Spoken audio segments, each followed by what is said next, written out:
Imagine a figure rising from, well, almost nowhere to lead armies. Hmm. Someone who could outsmart kings, build an empire, not through birthright, but just through sheer grit and skill with a sword. A powerful image. Yeah, a woman whose name just echoes with fear, with blood, defiance. She proved she wasn't just, a side character in some famous guy's story. She was this story. Absolutely. Welcome to the Deep Dive.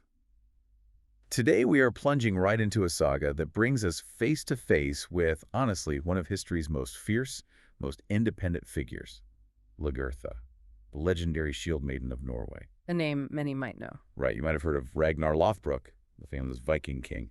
But our mission today is to really understand the incredible woman who fought right beside him, yes, but also carved out her own empire, built a legacy that frankly stands entirely on its own. And our deep dive today is based primarily on the Saga of Lagertha, Shield of the North. It's a really compelling account, detailing her pretty remarkable life. From start to finish. Pretty much. From what the sagas paint as, humble beginnings, right up to her ruling as a powerful jarl. Okay. And our mission, like always, is to pull out the most potent, maybe even surprising, insights from this saga. We want to get beyond just what she did. And understand the why. Exactly. Why does her story still resonate so powerfully? What does it tell us about courage, about betrayal, self-determination in that Norse world? It was a harsh world, but vibrant too. Alrighty. Sounds like there's some unexpected twists. Oh, definitely. Get ready for some. So her journey kicks off in Norway's rugged fjords, right? Yeah. A long way from any royal court. That's what the saga tells us. Lagertha wasn't born into privilege. No high status. No. Her father was a minor jarl, her mother described as having a fierce spirit. And Lagertha's youth. It was practical, grounded work, tending goats on these rocky slopes. So what was life like then, in those really formative years? Were there hints of the path she'd take? Well, that's what's really striking, how early the saga seems to foreshadow her, let's say, exceptional nature. Ooh. Like what? It recounts a story where wolves attacked her flock. Now, you'd expect fear, right? Especially from a young girl. Absolutely. Run and hide. But not Lagertha. Yeah. The story goes, she grabbed a shepherd's staff and actually fought them off, struck them down. Wow. And there's more.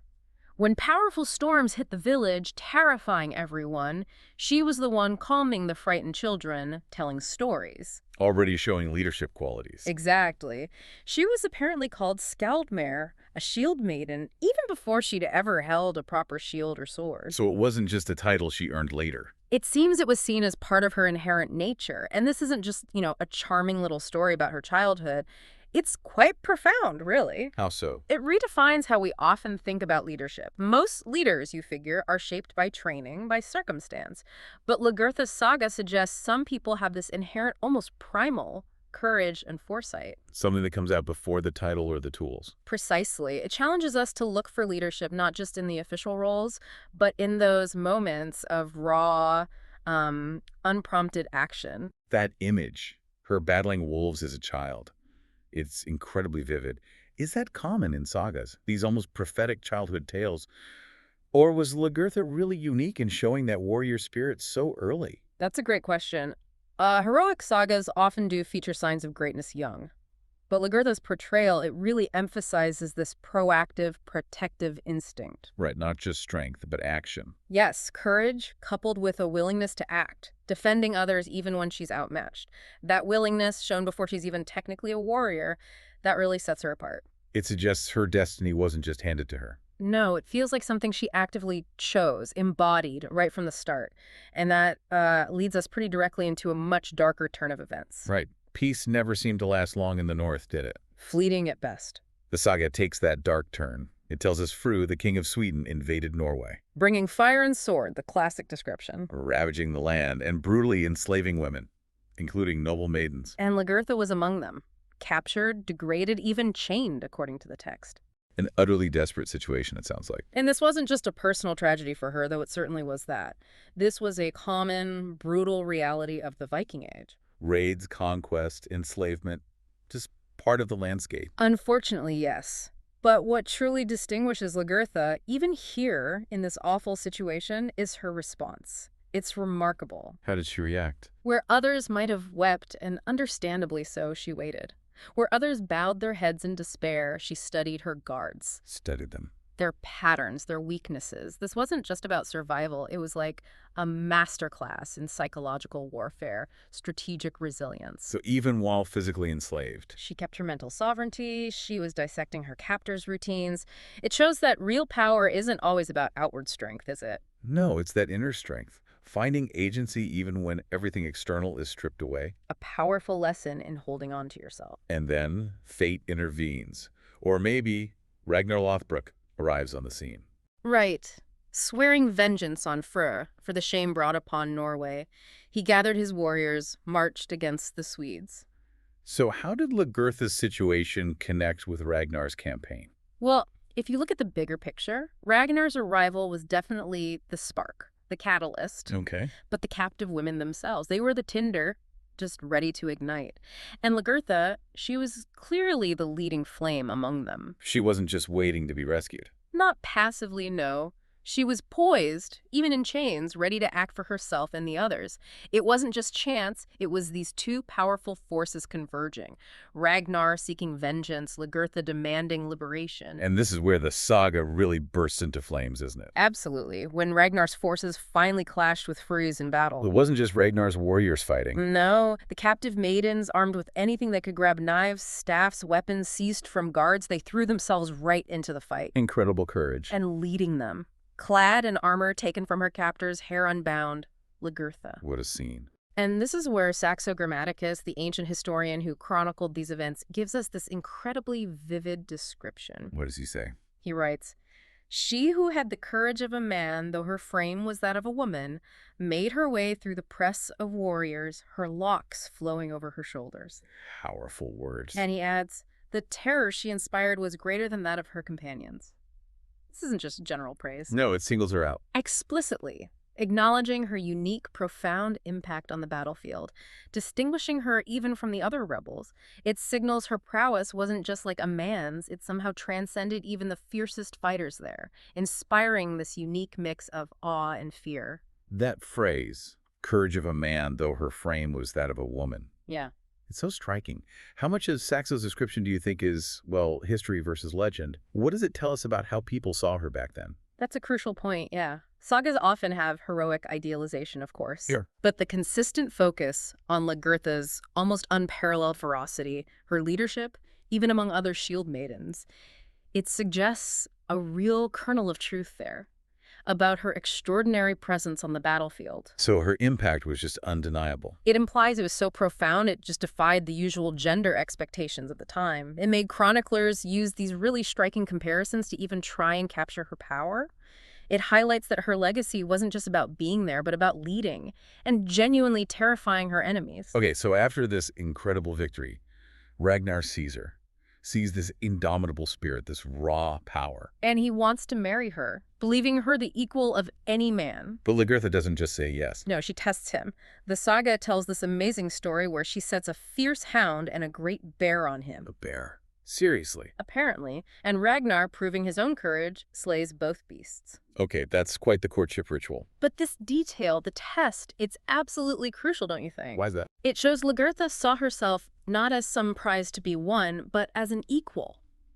She demanded a partner who could match her strength, her bravery, not just some suitor looking for a conquest. So their marriage wasn't typical. It's portrayed as this partnership of storm and lightning.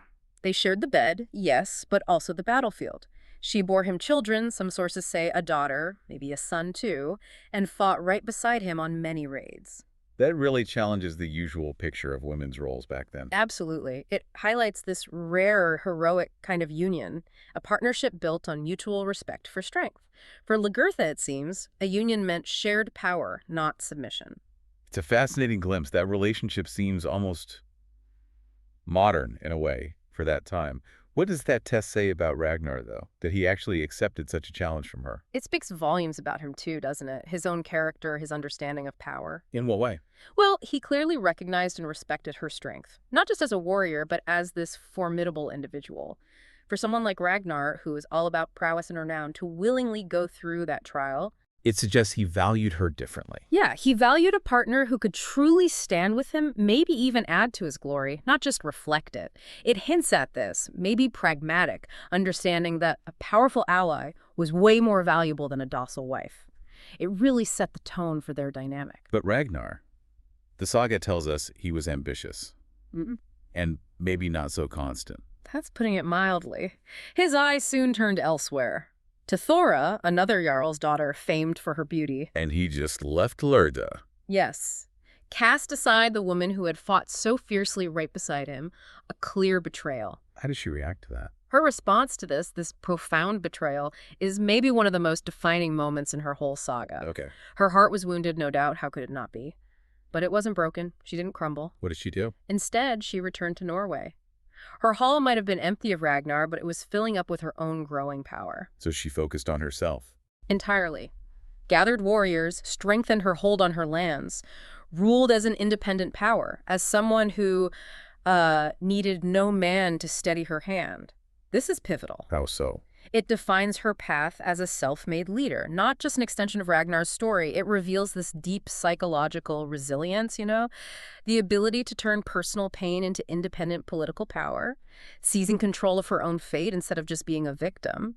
That ability to pivot from a personal blow to a strategic advantage, that's remarkable. What did that immediate response do for her legacy long term? It fundamentally reshaped her whole narrative. If she'd just remained Ragnar's discarded wife, maybe her story ends up as a footnote, right? Yeah, easily could have. But by going back to Norway, building her own independent power base, Yeah. she transforms herself into a sovereign ruler in her own right. It wasn't dependent on him anymore. Exactly. This act of self-determination, it cemented her reputation as a force to be reckoned with, showed her strength, her authority was hers alone, not derived from any man.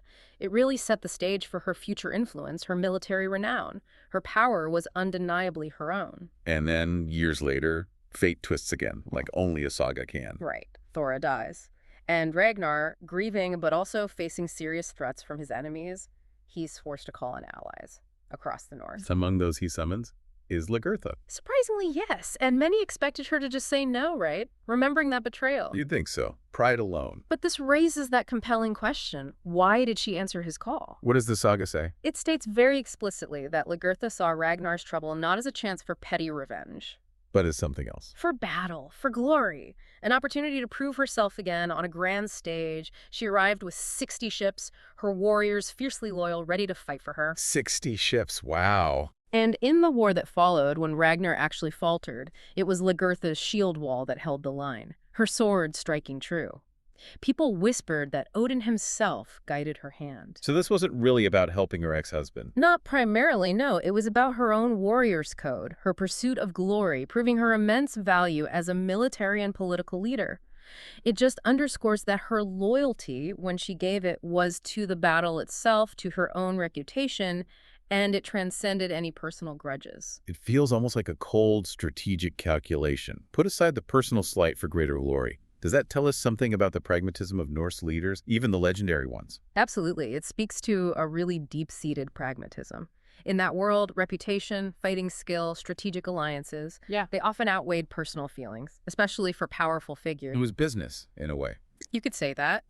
For Lagertha, this was a chance to show her continued strength, remind everyone of her formidable military power, and maybe even strengthen her own position by aligning with a powerful, even if faltering, leader. It wasn't about forgiveness. It was about seizing an opportunity for power, for renown, reinforcing the idea she was a leader driven by a warrior's ethos and a very keen sense of, well, self-preservation and advancement. So after that war wraps up, Lagertha heads back to Norway. Yes. Her life takes another turn. She marries again, this time a powerful jarl. Seems like a move to strengthen her rule, perhaps. But it wasn't a happy marriage. No, the saga describes it as bitter. Because her new husband apparently doubted her, he sought to humble her, control her, and as the saga puts it, he made a grave mistake. Uh-oh. What happened? This event is just another powerful testament to her unwavering self-possession, her absolute refusal to be diminished or controlled by anyone. So she didn't stand for it. Not at all. The saga describes this really decisive action during a feast. She took a spear one she'd hidden beneath her cloak and drove it right through his heart. Whoa, just like that. Just like that. And before the night was over, she had seized his lands, his warriors, his power, everything. So she took his place. From that day on, she ruled not as a wife, not as a consort, but as a jarl in her own right. Her throne won entirely by her own hand, her own action. This isn't just politics, it's this profound statement of agency. Brutal, yes, but undeniable. A message to anyone who might underestimate her authority. That is shockingly direct. Brutal, even for the Viking Age. What kind of message do you think that sent to her own people, to any potential rivals in Norway? An unambiguous one, I'd say. Lagertha was not to be messed with. Her authority was absolute, and it came from herself. No question about who was in charge. None. It showed she wouldn't tolerate anyone, not even a husband, trying to undermine her power or control her destiny. This act probably solidified her reputation as this fierce, independent ruler, ensuring loyalty through, yes, respect, but also maybe a healthy dose of fear. Right. And it underscored her belief that her claim to power came from her own strength, her own actions. Not lineage, not marriage. She literally cleared the path to her throne with her own spear. So pulling it all together, what does this mean for her legacy? Her story clearly didn't just fade away quietly. Not at all. Her name spread. Norway, Denmark, beyond. Skalds, the ancient poets, they sang about her in the mead halls. She wasn't just remembered as, Ragnar's wife or the mother of his kids. She became something more. Her story is truly remarkable because she became this force of her own making. A storm no man could tame, really. A leader whose authority was forged in fire and blood, totally independent of the powerful men she encountered. And how did her story end? Do we know? Well, accounts differ on how she died. Some say old age, ruling her lands with wisdom and iron. Others say in battle, sword in hand, welcomed into Valhalla by the Valkyries she resembled so much. Either way, a powerful end. But one truth stayed constant. Lagertha was her own saga, written in steel, blood, and fire. Her story just emphasizes that true power, it comes from within. From an unbreakable will, the courage to forge your own path, regardless of what society expects or personal betrayals. It's a testament to defying limitations, carving out your own unique space in history. What an incredible journey. Through fire defiance. Lagertha's story, it isn't just ancient history, is it? Or some thrilling tale. It feels like this timeless testament to resilience, to agency. The power of one person to shape their own destiny against, well, all the odds, even in the most brutal times. And the saga kind of ends poetically. It says that when those northern winds sweep through the fjords, carrying the sound of waves, the cries of seabirds, some people swear they can still hear it, an echo of shields clashing, and the voice of a woman crying, war. Lagertha, still fighting, still defiant, still unbroken. Wow. So it makes you think, doesn't it? What does it mean for you, listening now, to be unbroken when you face your own challenges? And whose saga are you writing with your own actions, your decisions? A lot to think about there. We hope this deep dive into Lagertha's life has given you plenty to chew on. Until next time, keep exploring, keep questioning. And keep deep diving into the stories that really shape our understanding of the